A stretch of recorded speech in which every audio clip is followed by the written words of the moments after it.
Hello বন্ধুরা, আমাদের এই যে গণেশ পুজোর সব জিনিসপত্র আমরা দিয়ে রেডি করে দিয়েছি। এবার এক্ষুনি পুরোহিত মশাই আসবেন, এসে সব জোগাড়জান্তি করবেন। এই যে পুরোহিত মশাই এসে গেছেন এবং সব জোগাড় করছে। কিছুক্ষণের মধ্যেই আমাদের পুজো শুরু হবে।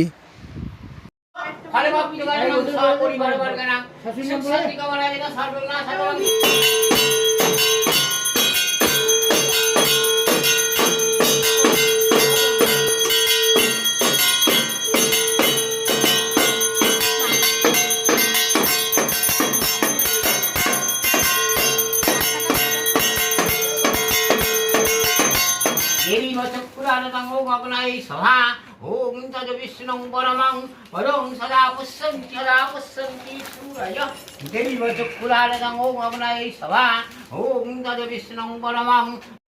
আপনারাও বন্ধুরা এই পূজা অর্চনার মধ্যে শান্তি খুঁজুন। জয় শ্রী গণেশ।